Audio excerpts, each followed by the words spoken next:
were sold a story about freedom. The story says that freedom is lightness, that to be free is to throw off every chain and finally do as you please, that the free person is the happy person, unburdened, expanded, at ease.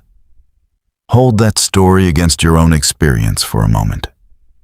Think of the last truly open choice you faced, a choice that would shape who you became, with no one to tell you the right answer. Did it feel like lightness, or did it feel like standing at the edge of something, looking down, unable to move? Nearly 2 centuries ago, a man understood why. He understood that freedom is not lightness at all.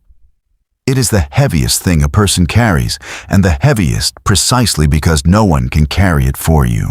His name was Søren Kierkegaard, and he spent a short, feverish life turning his own failure before freedom into the most lucid account of freedom anyone has written.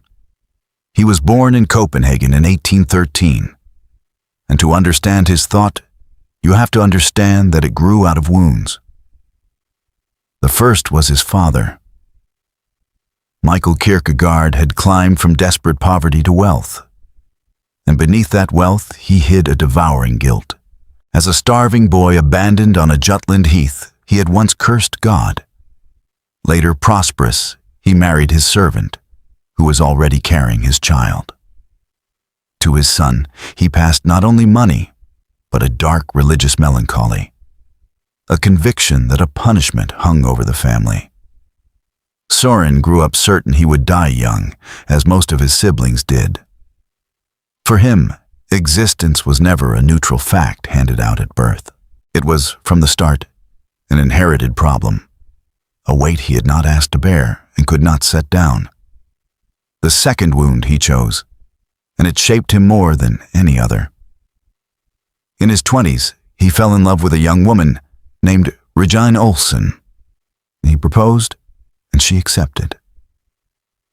And then, holding everything he claimed to want, Kierkegaard did the thing that looks like madness and is in fact the key to his entire philosophy.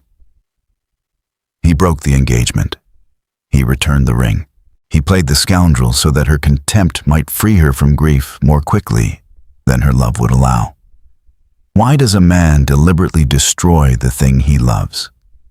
He gave many reasons, and none is complete. The melancholy he felt unable to share, the vocation he sensed calling, the father's guilt pressing down. But underneath them lies a reason that is philosophical. Standing before marriage, before that irreversible leap into a whole life, Kierkegaard felt the vertigo, and he stepped back. The man who would write about the leap of faith was first the man who could not leap into a marriage. His work is, to a real degree, the rigorous elaboration of a retreat. He took his own failure before the open future and turned it into a description of the open future that no one has surpassed. To follow what he found, you have to abandon the assumption that the great philosophical question is what a human being is. Since the Greeks, philosophy had mostly asked about essence. Define the human, name its nature, classify the species. Kierkegaard refused the question. You are not a specimen of anything, he insisted. You are a single individual, unrepeatable, and to exist is the task of becoming who you are, one choice at a time, with no general formula to spare you the labor. He liked to distinguish 3 ways of living, though not as rungs on a ladder you climb by merit, but as territories you move between by a leap.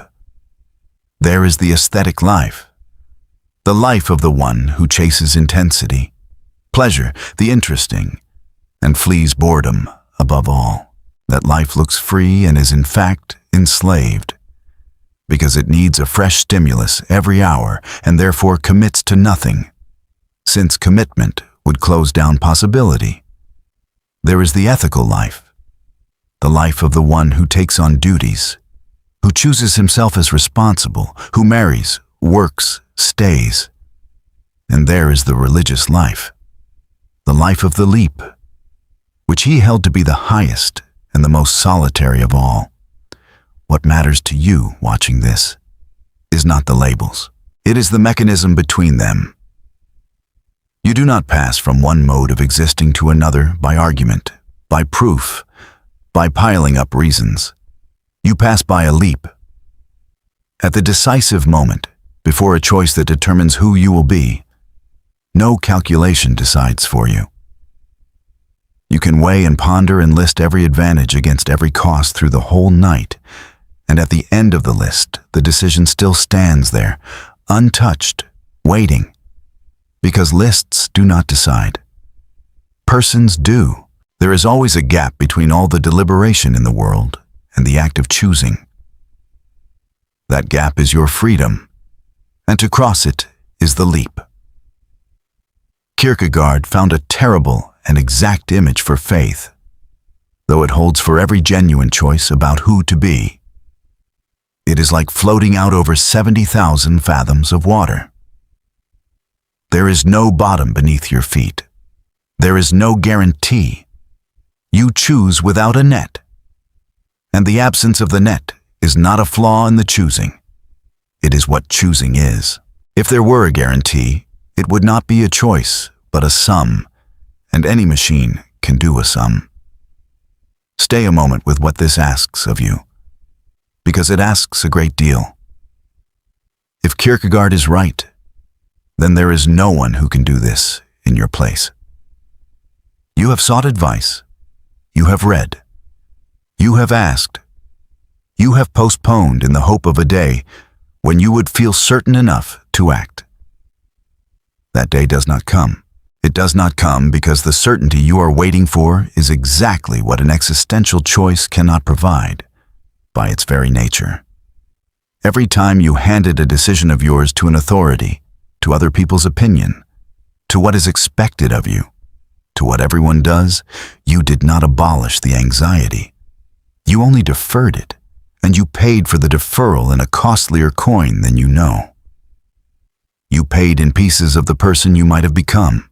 For Kierkegaard, to flee the choice is itself a choice, the choice to become no one, to remain an anonymous specimen of the crowd, of what he called, with contempt, the public. The crowd is untruth, he wrote. Not because people gathered together are stupid, but because in the crowd, no one has to be an individual. No one has to leap. Everyone can hide behind everyone else. And hiding is so much more comfortable. The anxiety vanishes the moment you stop being someone. So what does he offer you? Here, I have to be honest and refuse to push you anywhere, because to push would betray everything this man thought. Kierkegaard opens one door and closes another, and you should see both clearly before you decide whether to enter. The door he closes is the door of return. There is no going back to innocence, to the state before consciousness in which life simply happened to you without your having to answer for it. Once you have seen that you are free, that each choice is yours and no one else's, you cannot unsee it. That door is locked, and he does not pretend and there is a key. But the door he opens is vast, and it may be the only thing in him that resembles a breath of air. Though it is not a comfort. It is this: the anxiety you feel is not a defect in you, not an illness, not a weakness to be cured by technique or medicated into silence. Anxiety is the price of being a self. It is the signal that you are free, that there is in you real possibility. The person who feels no anxiety at all is not healthier.